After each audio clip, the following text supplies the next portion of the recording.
اعوذ باللہ من الشیطان الرجیم، بسم اللہ الرحمن الرحیم۔ تاریخ زبان و ادب کے مضمون میں ہم علی گڑھ تحریک کا مطالعہ کر رہے ہیں، اور آج کے اس لیکچر میں ہم مولانا الطاف حسین حالی کے سوانح حالات اور ان کی جو علمی ادبی خدمات ہیں ان کا جائزہ لینے کی کوشش کریں گے، تاکہ ہم مولانا الطاف حسین حالی کی شخصیت اور ان کے کام کو علی گڑھ تحریک کے مطالعے میں معاون بنا سکیں اور اس کے ذریعے سے علی گڑھ تحریک کو بہتر انداز میں سمجھ سکیں۔ مولانا الطاف حسین حالی کی ولادت پانی پت کے مقام پر 1837 میں ہوئی ہے، اور ابھی وہ صرف 9 سال کی عمر تھی ان کی کہ 1846 میں ان کے والد صاحب کا انتقال ہو گیا۔ والدہ جو ہیں وہ ان کی پیدائش کے بعد ہی ایک کہتے ہیں کہ صدمے سے ان کی ذہنی حالت جو تھی وہ نارمل نہیں رہ سکی، اور وہ اس کی وجہ سے ان سے دور تھیں۔ مولانا الطاف حسین حالی کہتے ہیں کہ جب میں نے ہوش سنبھالا تو میری تربیت میں والد صاحب کے انتقال کے بعد میرے بڑے جو بھائی بہن تھے انہوں نے ہی میری گویا کے لحاظ سے سرپرست کی حیثیت سے میری تعلیم و تربیت میں بڑا اہم کردار ادا کیا، اور ابتدائی عمر میں میں نے عربی اور فارسی کی تعلیم سے آغاز کیا، اور قرآن حکیم کو حفظ کرنے کے لیے انہیں بٹھایا گیا اور انہوں نے قرآن حکیم کو حفظ بھی کیا۔ اس کے بعد 1854 میں ہی نوجوانی کی عمر میں ان کی شادی کر دی گئی، اور اس کے شادی کے کوئی 1-1.5 سال کے بعد ہی وہ دہلی آ گئے، اور جو شوق ان کا بنیادی طور پر تھا علم کے حوالے سے اس کو پورا کرنے کی کوشش انہوں نے یہاں پر کی، کیونکہ دہلی مرکز تھا علم و ادب کا، اور بڑے بڑے عالم عربی اور فارسی کے اور ادبیات کے وہ اسی مرکز میں جمع تھے، لہٰذا انہوں نے یہاں کا رخ کیا اور یہاں کے ایک مدرسہ حسین بخش میں وہ داخل ہو گئے، اور اس مدرسے میں وہاں مولوی نوازش علی سے کچھ صرف و نحو اور کچھ منطق کی ابتدائی انہوں نے کتابیں پڑھیں۔ اسی زمانے میں مولانا فیض الحسن سہارنپوری اور مولانا امیر احمد سے عربی پڑھی، اور سید نذیر حسین محدث دہلوی سے حدیث کا علم حاصل کیا اور حدیث کو پڑھا۔ یہی وہ زمانہ ہے کہ جب غالب کے ہاں اکثر آنے جانے کا ان کا اتفاق ہوا۔ غالب دہلی شہر میں موجود تھے، یہ وہی عرصہ اور زمانہ ہے، اور مولانا الطاف حسین حالی کی جو غالب سے ملاقاتیں ہیں ان میں اکثر وہ اردو اور فارسی کے وہ اشعار جو حالی کی سمجھ میں نہیں آتے تھے وہ غالب سے پوچھتے رہتے تھے، اور ان کے چند فارسی قصیدے بھی اسی زمانے میں ان سے پڑھے۔ ساتھ ساتھ مولانا الطاف حسین حالی کو چونکہ شعری تخلیقات کا ذوق تھا، شوق تھا، اور وہ کچھ نہ کچھ کہتے رہتے تھے، وہ اپنی شعری تخلیقات بھی غالب کو دکھایا کرتے تھے، جس پر ایک مرتبہ غالب نے ان سے کہا کہ میں اگرچہ کسی کو فکر شعر کی صلاح نہیں دیتا، مگر تمہاری نسبت میرا یہ خیال ہے کہ اگر تم شعر نہ کہو گے تو اپنی طبیعت پر ظلم کرو گے۔ یہ ایک بہت ہی اعلیٰ درجے کی رائے تھی، بہت ہی خوش آئند رائے تھی، جو اردو کے ایک بہت بڑے شاعر مرزا اسد اللہ خان غالب نے ایک دوسرے شاعر کے بارے میں، جو مستقبل میں اس وقت نوجوانی کے عالم میں تھے، جب غالب نے اس جوہر کو پہچان لیا ان کے کلام کو دیکھ کر، ابتدائی کلام کو دیکھ کر، کہ یہ بے پناہ صلاحیتوں کا مالک ہے، اور اس میں جو فکری رجحانات موجود ہیں یہ آگے چل کر اردو شاعری کا ایک بڑا نام بن سکتا ہے، تو غالب نے بالکل درست کہا تھا اپنے تجربے کی بنا پر مولانا الطاف حسین حالی کے بارے میں کہ تمہیں شعر ضرور کہنا چاہیے، تمہارے پاس گویا کہ خداداد صلاحیتیں موجود ہیں، اور پھر آگے چل کر معاملہ بالکل یہی ثابت ہوا۔ تو اسی زمانے میں نواب سید صدیق حسن خان نے ایک منطقی رسالے کی تائید میں ایک عربی رسالہ تحریر کیا، جو استاد مولوی نوازش علی سے کہتے ہوئے چاہ کر دیا کہ رسالہ نہایت لیاقت سے لکھا گیا ہے، مگر ایک وہابی مولوی کی تائید میں ہے۔ تو یہ جو مدرسے کا دور تھا اس میں یہ جو مسائل تھے وہ بھی چل رہے تھے۔ 1855 میں ہم دیکھتے ہیں کہ 1856 میں ضلع حصار میں کلکٹر کے دفتر میں مولانا الطاف حسین حالی جو ہیں ایک قلیل تنخواہ پر ملازمت ہو گئے، کیونکہ اس سے قبل کا جو 1855 کا سال ہے اس میں وہ مختلف عزیزوں کے اصرار پر انہوں نے بہت ان کو کہا کہ آپ جو ہے یہاں سے چھوڑ کے چلے گئے تھے اپنے علاقے کو، پانی پت کو، اس لیے، اور شادی کر لی تھی، اہلیہ وہیں تھیں، لہٰذا ان سب کی جو بار بار بلاوا تھا اور جو ان کی بار بار تاکید تھی، تو پھر انہوں نے تعلیم کو یہیں ادھورا چھوڑا جو دہلی میں سلسلہ چل رہا تھا، اور پھر واپس پانی پت آ گئے۔ اور 56 میں انہوں نے یہ کلکٹر کے دفتر میں چھوٹی سی نوکری کر لی، اور یہی وہ سال ہے کہ ان کے ہاں ایک بچے کی ولادت بھی ہوئی ہے، ان کے فرزند جن کا نام انہوں نے خواجہ اخلاق حسین رکھا تھا۔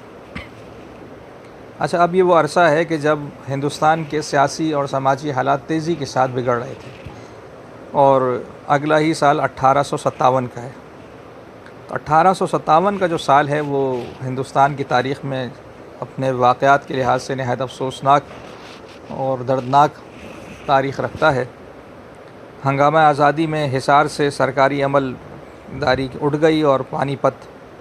تو یہ آ گئے تھے، لیکن تقریباً 4 برس چونکہ حالات خراب ہو گئے تو بیکاری میں گزرے۔ اس عرصے میں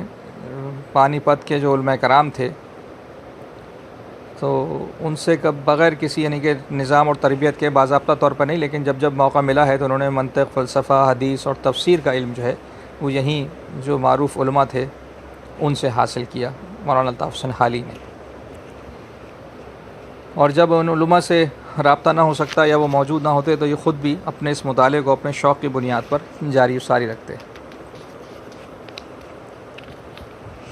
پھر اس کے بعد ان کے ہاں ایک صاحبزادی اور ایک اور صاحبزادے کی ولادت 1859 اور 61 میں ہوئی ہے۔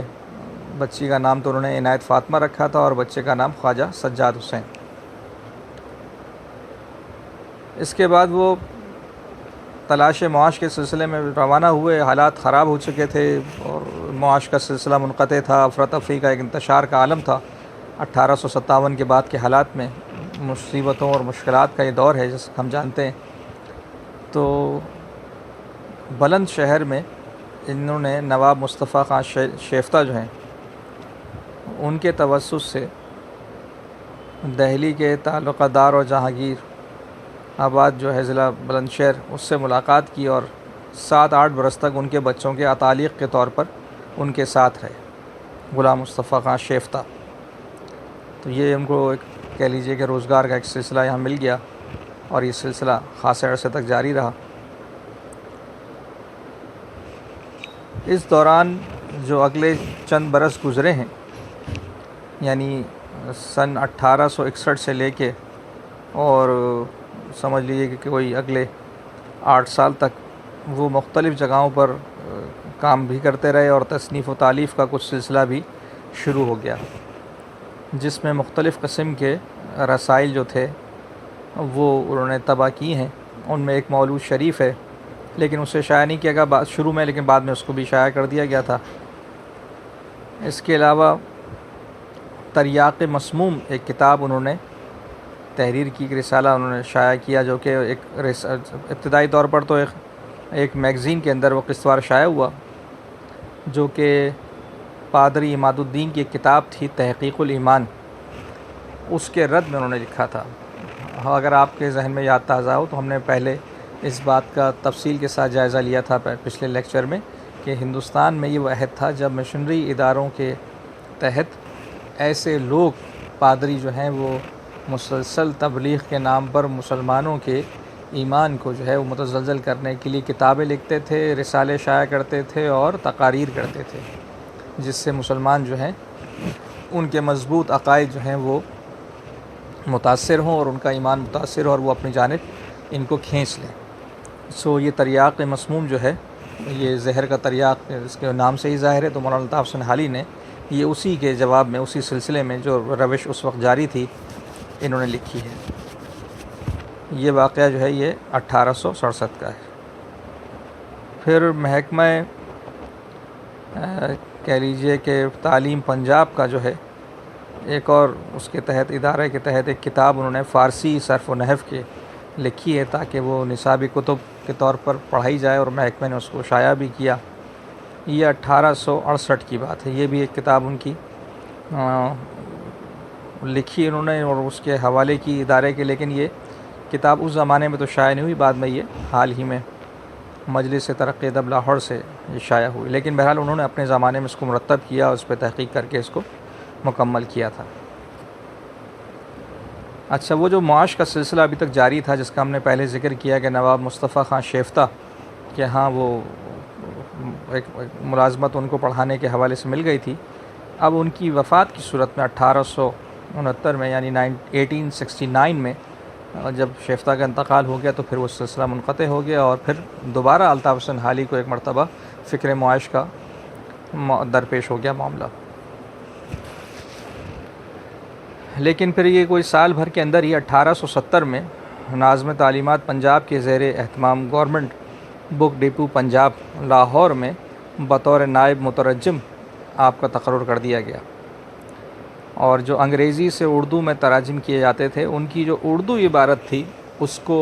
نوک پلک اس کی سنوارنا اور اس کو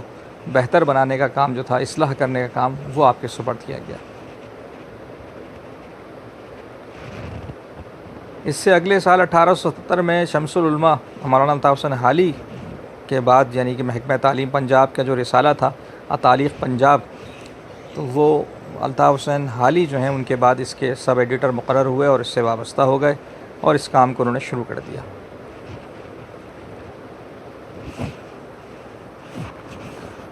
سن 1874 کا سال وہ سال ہے جس میں مولانا الطاف حسین حالی نے مناظر فطرت کے حوالے سے جو اپنی خوبصورت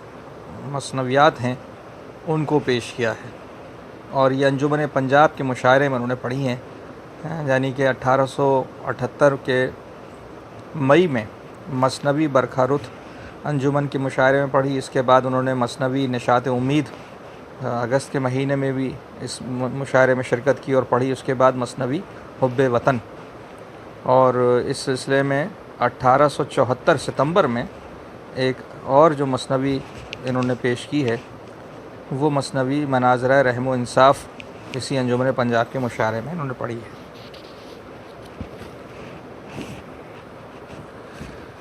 ان مثنویوں کی تخلیق اور اس کی پیشکش کے بعد ہم جو ایک اہم واقعہ دیکھتے ہیں مولانا الطاف حسین حالی کی زندگی میں، وہ 1878 میں سر سید احمد خان کی جانب سے جو ایک فرمائش کی گئی تھی وہ نظر آتا ہے ہمیں، اور سر سید نے اس موقع پہ کہا تھا کہ افسوس ہے کہ اندلس پر رونے والے بھی تھے مگر ہمارا زمانہ ایسا ہے کہ ہماری قوم کی ابتر حالت پر کوئی رونے والا بھی نہیں، للہ اپنی قوم کے حال پر رو، اور قوم کی جو تباہ حالت ہے اس پر مثل قرطبی کہ ایک مرثیہ بھی لکھ دو۔ تو یہ جو سر سید احمد خان نے مولانا الطاف حسین حالی سے فرمائش کی تھی، اس فرمائش کا جو عملی منظر ہے وہ مسدس حالی، یعنی جس کو نام دیا گیا ہے مسدس مد و جزر و اسلام، یہ نظم جو ہے وہ پھر 1879 میں طبع ہو کر شائع ہوئی،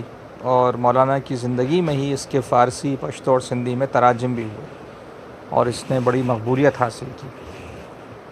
تو یہ سر سید سے جو تعلق ہے مولانا الطاف حسین حالی کا، اور پھر اس کے حوالے سے یہ نظم کا یعنی کہ سامنے آنا بڑا ایک اہم واقعہ ہے۔ اس کے بعد کچھ اور بھی چھوٹے رسالے ہیں جو انہوں نے شائع کیے ہیں، لیکن 1884 میں مثنوی مناجات بیوہ ان کی طبع ہوئی ہے دہلی سے، اور اس کا بھی یہ بھی بہت مقبول ہوئی اور اس کا ترجمہ 10 زبانوں میں کیا گیا، اس کے علاوہ سنسکرت میں بھی اس کا ترجمہ ہوا۔ پھر ایک کتاب جس کا ہم نے اس سے قبل لیکچر میں ذکر کر چکے ہیں اور ہم اس کا جائزہ بھی لے چکے ہیں، سو اگر ترتیب کے لحاظ سے دیکھا جائے تو یہ 1886 کا سال ہے جس میں حیات سعدی دہلی سے طبع ہوئی اور شائع ہوئی، اس کا بھی فارسی ترجمہ جو ہے وہ کیا گیا جو کہ بعد میں تہران سے شائع ہوا۔ اور یہی وہ سال ہے جب ان کے بڑے بھائی خواجہ امداد حسین کا دہلی میں انتقال ہوا اور ان کو قبرستان خواجہ باقی باللہ میں دفن کیا گیا۔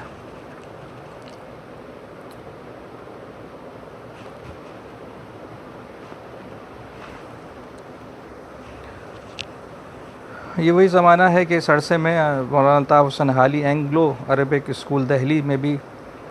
یعنی کہ وابستہ رہے تعلیم و تربیت کے حوالے سے، اور پھر اس کے بعد ایچیسن کالج لاہور میں جو مسلمانوں کے سردار تھے مسلمان ان کے جو بچوں کے اتالیق بھی مقرر ہوئے، لیکن لاہور سے پھر وہ مئی 1887 میں واپس چلے گئے، اور پھر سر سید کے حلقے میں محمدن ایجوکیشنل کانفرنس کا جو سلسلہ جاری ساری تھا اس سے بھی وابستہ رہے اور بالترتیب اگلے کئی سالوں تک اس کے مختلف اجلاسوں میں شرکت کرتے رہے اور لکھنے پڑھنے کا کام بھی ساتھ ساتھ جاری رہا۔ 1897 میں آپ کی جو مشہور کتاب ہے یادگار غالب وہ کانپور سے شائع ہوئی، اور پھر اس کے بعد ایک اور اہم کتاب 1901 میں حیات جاوید وہ بھی کانپور سے شائع ہوئی۔ ایجوکیشنل کانفرنس کے ساتھ ساتھ لاہور میں جو انجمن حمایت اسلام ہے اس میں بھی آپ نے شرکت کی، اور جو کلام آپ کہہ رہے تھے اس وقت کے اور زمانے کے حوالے سے وہ بھی پیش کرنے کا ان کو موقع ملتا رہا۔ جون 1904 میں آپ کو شمس العلماء کا خطاب ملا۔ اس پر شبلی نے لکھا تھا کہ آپ کو نہیں خطاب شمس العلماء کو مبارکباد دیتا ہوں، اب جا کر اس خطاب کو عزت حاصل ہوئی ہے۔ یعنی مراد یہ تھی کہ خطاب کی مبارکباد آپ کو نہیں بلکہ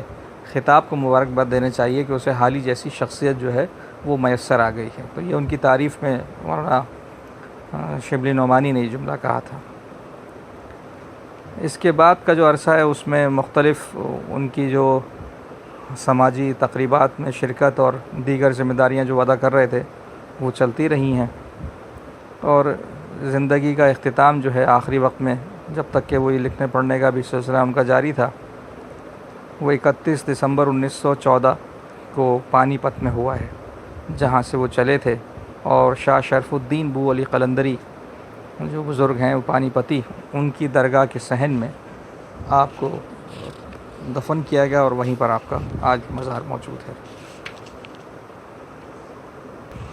اس مختصر ان کی زندگی کے احوال اور ان کی جو علمی خدمات ہیں اس کے جائزے کے بعد ہم اگر اب ان کی شاعری کے حوالے سے گفتگو کریں تو شاعری میں جو ان کا سب سے عظیم کارنامہ ہے وہ مسدس حالی کی صورت میں ہے۔ حالی کا جو پہلا عید آفرینی کارنامہ ہم کہہ سکتے ہیں وہ یہی مد و جزر اسلام جو کہ مسدس حالی کے نام سے معروف بھی ہے، اور 1869 میں یعنی 1879 میں وجود میں آئی ہے، اور ابھی ہم نے اس کا ایک ہلکا سا ذکر بھی کیا ہے۔ اس سے نظم کے بقول اس نظم حالی کے بقول وہ کہتے ہیں کہ قوم کے لیے اپنے بین اور ہاتھوں سے میں نے ایک آئینہ خانہ بنایا ہے جس میں آگے چل کر وہ اپنے خط و خال دیکھ سکتے ہیں کہ ہم کون تھے اور کیا ہو گئے۔ یعنی قوم کو جھنجھوڑنے کے لیے اور اس کو جگانے کے لیے جس مقصدیت کی تحقیق سے وہ وابستہ تھے اور جس کی طرف سر سید احمد خان نے ان کی توجہ جو ہے وہ مبذول کرائی تھی وہی یہاں پر وہ بات بیان کر رہے ہیں۔ اور مسدس حالی کی شروع میں جو ربائی ہے وہ اس کا خود ایک بہت بڑا ثبوت ہے، جس میں یہ اظہار شعری زبان میں مولانا طاہر حسین حالی کرتے ہیں کہ پستی کا کوئی حد سے گزر نہ دیکھے، اسلام کا گر کر نہ ابھر نہ دیکھے، مانے نہ کبھی کہ مد ہے ہر جز کے بعد، دریا کا ہمارے جو اتر نہ دیکھے۔ اب یہ نظم جو ہے 294 بندوں پر مشتمل ایک طویل نظم ہے، اور اس میں حالی نے اسلام کی داستان عروج زوال کو نہایت دلسوزی اور دردمندی کے ساتھ بیان کیا ہے۔ ظہور اسلام سے قبل جو عربوں کی ابتر حالت تھی جس میں وہ زندگی گزار رہے تھے، کفر کی، گمراہی کی، ضلالت و گمراہی کی، اس کی تاریکی میں جب ماحول تبدیل ہوا ہے حضور اکرم صلی اللہ علیہ وآلہ وسلم کے آمد سے، تو یہ اس کا ابتدائی حصہ ہے، اور انہوں نے اس دور جہالت کے بعد حضور اکرم صلی اللہ علیہ وسلم کی آمد کا دور دکھایا ہے، اور پھر حضور اکرم صلی اللہ علیہ وسلم کی تعلیمات سے عرب کے معاشرے میں جو ایک عظیم تاریخ انسانی کا انقلاب رونما ہوا ہے اس کا انہوں نے ذکر کیا ہے۔ پھر اس کے بعد حضور اکرم صلی اللہ علیہ وسلم کے وصال کے بعد چند برس میں ہی جو قیصر و کسریٰ جیسی بڑی طاقتوں کا زیر و زبر ہو جانا ہے، اس کا ذکر ہے اسلام کا دور دراز کے علاقوں تک پھیل جانا اور ایک کامیابیوں کا ایک طویل سلسلہ جو ایک بر اعظم سے دوسرے بر اعظم تک پہنچ گیا، اور مسلمانوں نے دینی اور دنیوی اعتبار سے جو ترقی حاصل کی ہے جس کی نظیر تاریخ انسانی پیش کرنے سے قاصر ہے کہ مختصر وقت میں مسلمانوں نے جو عروج اور کمال حاصل کیا ہے اس کا ذکر ہے۔ حال ہی نے اسلامی عروج کے ان بے مثال واقعات کو سادہ، سلیس اور دل نشین شاعرانہ پیرائے میں بیان کیا ہے اس نظم کے اندر۔ نظم کے اس حصے میں مسلمانوں کی فتوحات، ان کے علمی اکتشافات اور فنی و تعمیری کارنامے، شہروں کی آبادی اور عوام کی کامرانی کے ایسے گویا مرقع پیش کیے ہیں کہ قاری چشم تصور میں اس دور کی سیر کرنے میں محو ہو جاتا ہے۔ ملت اسلامیہ کے عروج کے یہ مرقع دلوں میں عظمت رفتہ کے دل پذیر نقوش گویا کہ اجاگر کر دیتے ہیں۔ ہویدا ہے غرناطہ سے شوکت ان کی، آیا ہے برنسیا سے قدرت ان کی، بطلیموس کو یاد ہے عظمت ان کی، ٹپکتی ہے قادس سے سر حسرت ان کی، نصیب ان کا اشبیلیہ میں ہے سوتا، شب و روز ہے قرطبہ ان کو روتا، کوئی قرطبہ کے کھنڈر جا کے دیکھے، مساجد کے محراب و در جا کے دیکھے، حجازی امیروں کے گھر جا کے دیکھے، خلافت کو زیر و زبر جا کے دیکھے، جلال ان کا کھنڈروں میں ہے یوں چمکتا کہ ہو خاک میں جیسے کندن دمکتا۔ عظمت رفتہ کے ان مرقعوں کو پیش کرنے کے بعد حالی دفتن زوال ملت کے جو دلخراش مناظر ہیں انہیں بیان کرنے لگ جاتے ہیں، جو پڑھنے اور سننے والوں کو تڑپا کے رکھ دیتے ہیں۔ ایسا درد اس کے اندر موجود ہے جو الطاف حسن حالی نے سمو دیا ہے اس نظم کے اندر۔ عروج و زوال کی اس داستان کا تجزیہ کرتے ہوئے حالی یہ حقیقت واضح کرتے ہیں کہ مسلمانوں کا عروج دین اسلام کی مطابقت کا نتیجہ تھا، اور جب یہ اطاعت اور فرما برداری کا دور ختم ہو گیا تو پھر زوال کا سبب انہی کی وجہ سے ہوا ہے، جب مسلمانوں نے ان سے روگردانی کی اور ان سے انحراف کیا ہے۔ اور اسی حوالے سے وہ کہتے ہیں کہ یہ گدلا ہوا جب کہ چشمہ صفا کا، گیا چھوٹ سر رشتہ دین بدا کا،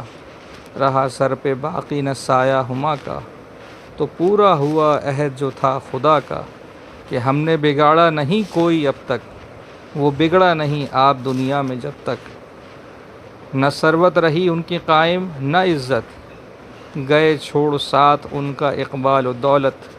ہوئے علم و فن ان سے ایک ایک رخصت، مٹی خوبیاں ساری نوبت بنوبت، رہا دین باقی نہ اسلام باقی، ایک اسلام کا رہ گیا ہے نام باقی۔ تو یہ بند جو ہے وہ اس ساری صورتحال کو پیش کر رہا ہے۔ پھر آگے کہتے ہیں کہ وہ ملت کے گردوں پہ جس کا قدم تھا، ہر ایک ہونٹ میں جس کے برپا علم تھا، ہر ایک کھونٹ میں جس کا برپا علم تھا، جتنے بھی کھونٹ بندھے تھے اس پر اس کا علم برپا تھا، وہ فرقہ جو آفاق میں محترم تھا، وہ امت لقب جس کا خیر الامم تھا، نشاں اس کا باقی ہے صرف اس قدر یاں کہ گنتے ہیں اپنے کو ہم بھی مسلمان۔ تو قومی زوال کا نقشہ جو ہے وہ کھینچتے کھینچتے مسدس حالی کا اختتام نہایت یاس انگیز دل شکن اشعار پر ہوا ہے، اور ساری امیدیں منقدہ ان کو نظر آتی ہیں جس کا نقشہ انہوں نے اس آخری حصے میں کھینچا ہے۔ لیکن پھر بھی یہ نظم جو ہے مسلمانوں میں اور عوام میں بے حد مقبول ہوئی۔ چند برس میں اس کے 7-8 ایڈیشن شائع ہو کر ہاتھوں ہاتھ فروخت ہو گئے، اور اسے مولود شریف کی مجلسوں میں پڑھا جانے لگا، اور وائز اور خطیب ممبروں پر اور تقریروں میں جا بجا اس کا ذکر کرتے رہے۔ جو اسے سنتا وہ بے اختیار رو دیتا، کیونکہ صورتحال سے واقف تھا، اور ایک ایسا آئینہ الطاف حسن حالی نے اس کی صورت میں مسلمانوں کو ان کے عہد رفتہ کا، عظمت رفتہ کا دکھایا تھا کہ اس میں پستی کا بھی جو دور تھا وہ بھی نظر آتا تھا، اور عظمت رفتہ کا بھی۔ یہ اس نظم کا خوشگوار پہلو تھا۔ عام مسلمانوں پر مسدس کے اس سے رد عمل سے شاعر بھی متاثر ہوا اور اسے بہت کچھ احساس ہوا، اور اسی احساس کا ایک معاملہ تھا کہ 1886 میں پھر حالی نے مسدس کا ضمیمہ لکھا جو 162 بندوں پر مشتمل ہے۔ ضمیمہ جو ہے مسدس کا، اس میں حالی نے امید کا سہارا لے کر، جو اس دور کا ایک اہم استعارہ بھی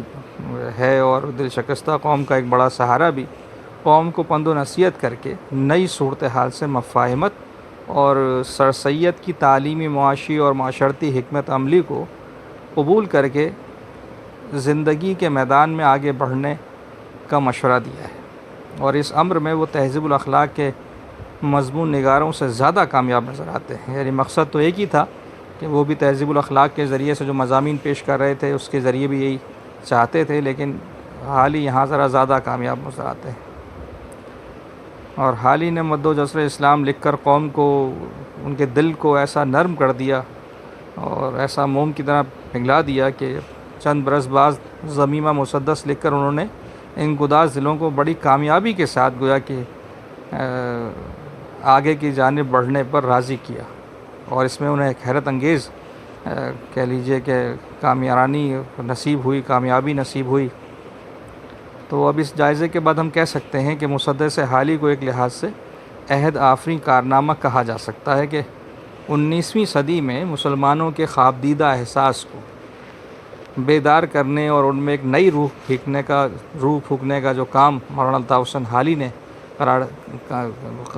انجام دیا ہے وہ ناقابل فراموش ہے۔ یہ بات بھی درست ہے کہ مسدس حالی کا مطالعہ یہ بات واضح کرتا ہے کہ اس کا جو لہجہ ہے وہ سوگ وارانہ ہے، اس میں سوگ کا پہلو نظر آتا ہے، اور یہ لہجہ جو ہے وہ ظاہری بات ہے کہ زمانے کے مطابق تھا جو صورتحال تھی، تو ضروری اس لیے تھا کہ ملت اسلامیہ جو ہے اس کی اندر احساس زیاں پیدا کرنا مقصود تھا مولانا الطاف حسین حالی، اس لیے جو مرثیہ خوانی کا رنگ ہے وہ اس کے اندر جا بجا نظر آتا ہے، اور اس سے دلوں پر ایک خاص اثر جو وہ کرنا چاہتے تھے تاکہ دل کو جھنجھوڑا جا سکے، ان کی جو ذلت اور رسوائی جو ہو رہی تھی غلامی کے اس دور میں، اس سے انہیں جو ہے وہ نکالنے کے لیے کوشش پر آمادہ کیا جائے۔ اس لیے ایک تاریخی صداقت ہے کہ مسدس حالی نے علی گڑھ تحریک کی کامیابی کے لیے در حقیقت راہ ہموار کرنے میں جو کام کیا ہے وہ کسی اور ذریعے سے ممکن نہیں ہوا۔ مسدس کے بعد حالی کے جتنے بھی نغمے ہیں، جو کچھ بھی شاعری ہے، وہ سب کچھ ملی احیاء کے لیے وقف ہو گیا۔ ہم دیکھتے ہیں کہ مسلم ایجوکیشنل کانفرنس کے سالانہ جلسے تھے جن کا ہم نے تھوڑی دیر پہلے ذکر کیا، ان پر اس موقع پر ان کا نظم پڑھنا جو ہے ایک معمول بن گیا، اور لوگ اس کے متمنی ہوا کرتے تھے کہ اب ایک نئی نظم اس حوالے سے ایک نئے جذبے کو بیدار کرنے کا اور فکری ملی آبیاری کا ایک ذریعہ بنے گی۔ یہ سلسلہ جاری رہا، اور اس کے بعد ایک شکوہ ہند کے نام سے 1888 میں حالی نے ایک ایسی نظم جسے تاریخی اور سیاسی لحاظ سے بڑی اہمیت حاصل تھی تو وہ انہوں نے پیش کی ہے، اور فنی اعتبار سے نظم تو ترکیب بند ہے، اس میں کل 13 بند ہیں اور ہر بند میں 10-11 اشعار ہیں۔ اس نظم میں شاعر نے کسی جماعت یا قوم کا انتخاب تو نہیں کیا، بلکہ اسے روح سخن اس کا کہہ لیجیے کہ سرزمین ہند ہے کہ بس یہاں رہنے والے، تو شاعر نے جو ہے وہ ایک ایسی قوم کا نمائندہ بن کر سرزمین ہند سے ایک شکوہ گویا کہ کیا ہے کہ جو روایات اس اقتدار اس قوم کی تھیں، جو خصوصیات اس قوم کی تھیں، وہ اب ان سے محروم ہو گئے اور زوال کا انہیں دور دیکھنا پڑ رہا ہے، اور جس ملک پر یہ قوم صدیوں تک حکمران رہی ہے اب اسی میں ذلیل و خوار ہو کر رہ رہی ہے۔ یعنی مسدس، مد و جزر اسلام اور شکوہ ہند، یہ دونوں نظمیں بنیادی طور پر مسلم قومیت کے اساسی تصورات کی گویا کہ آئینہ دار ہیں۔ فرق پر اگر غور کیا جائے تو اس میں صرف اتنا ہے کہ تصور ملی کو دونوں نظموں میں بانداز دیگر پیش کیا گیا۔ شکوہ ہند میں حالی نے ملت اسلامیہ کے جو اسالیب حیات کہہ لیجئے بہتر تجزیاتی انداز میں پیش کرتے ہوئے ان کی اقوام عالم میں جو منفرد اور ممتاز خصوصیات ہیں وہ بیان کی ہیں۔ اس لیے بر صغیر میں جو نیا نظام سیاسیات ہے اس کے نقطہ نظر سے اس میں ایک نیا رجحان موجود ہے، اور مسدس حالی میں جو ہے وہ قدیم دور کے اندر جو مسلمانوں کے عروج اور زوال کی داستان ہے اس میں کہہ لیجیے غم کا پہلو اور دکھ کا پہلو اور مرثیے کا سا انداز ایک زیادہ غالب نظر آتا ہے۔ تو یہ مولانا الطاف حسین حالی کا جو قومی شاعری کا معاملہ ہے، ملی شاعری کا جو معاملہ ہے، وہ بڑا ہی اہم یہاں پر نظر آتا ہے، اور ہم اس کا یہ مطالعہ اس وقت کر رہے ہیں کہ الطاف حسین حالی نے اس تحریک کے نتیجے میں یعنی بہت ہی معنی خیز شاعری کی ہے، اور علی گڑھ تحریک کو ایک طریقے سے مہمیز عطا کی ہے، اور یہی ملی شاعری کا سلسلہ پھر آگے بڑھتا ہے، اور اکبر کی فن کے دائرے میں اس میں ظرافت کا پہلو نمایاں ہو جاتا ہے، لیکن جو کرب اور دکھ حالی کے درد انگیز نغموں میں موجود تھا، یہی آگے بڑھ کر وہاں پہنچتا ہے، اور پھر وہاں سے ہوتا ہوا علامہ اقبال کی فکر میں، اور پھر مولانا ظفر علی خان کے جوش اور جذبے سے بھرے ہوئے اشعار تک یہ ہوتا ہوا ملت اسلامیہ کو گویا کہ ان کے نصب العین سے قریب تر کرتا ہوا محسوس ہوتا ہے۔ سو مولانا الطاف حسین حالی کی یہ جو شاعری ہے، جس کا ہم نے یہاں پر جائزہ لیا اور آج ان کی سوانح کو بھی پڑھا، تو ہمیں نظر آتا ہے اور ہمیں محسوس ہوتا ہے کہ وہ پہلی بات جو مرزا اسد اللہ خان غالب نے ان کے بارے میں کہی تھی وہ بالکل درست ثابت ہوئی، اور اردو شعری روایت کے اندر انہوں نے واقعی ایک انقلاب برپا کر دیا، اور اس خداداد صلاحیت کو ملت اسلامیہ کی سربلندی کے لیے، اس میں ایک نئی روح پھونکنے کے لیے اور سوئے ہوئوں کو جگانے کے لیے در حقیقت انہوں نے اپنی خدمات کو پیش کیا ہے، اور یہ ساری خدمات علی گڑھ تحریک کے کھاتے میں ہیں اور اسی میں شمار کی جاتی ہیں کہ ظاہری بات ہے ایک فرد واحد کی صورت میں تو یہ سب کچھ اتنا کارگر ثابت نہ ہو سکتا تھا جتنا کہ اس عملی جد و جہد میں ایک بڑے دائرے کے اندر جس میں بہت زیادہ لوگ شریک ہو گئے اور انہوں نے مل کر جو جد و جہد کی ہے، اس میں اس کی افادیت دو چند ہو جاتی ہے۔ تو اس موضوع کو یہاں مکمل کرتے ہیں، اور آئندہ پھر ہم اسی علی گڑھ تحریک کے حوالے سے کسی ایک اور زاویے پر بات کریں گے۔ کتابیں موجود ہیں، میں چاہوں گا کہ آپ اس کا تفصیلی مطالعہ وہاں کریں، اور اس لیکچر کے ذریعے سے معاملہ یہ ہے کہ میری گفتگو تو آپ تک پہنچ رہی ہے، لیکن جو سوالات آپ کے ذہن میں پیدا ہوں وہ آپ مجھ سے واٹس ایپ پر اور یا LMS کے ذریعے کر سکتے ہیں۔ تو یہاں ہم اس گفتگو کو آج اختتام پذیر کرتے ہیں۔ وآخر دعوانا الحمدللہ رب العالمین۔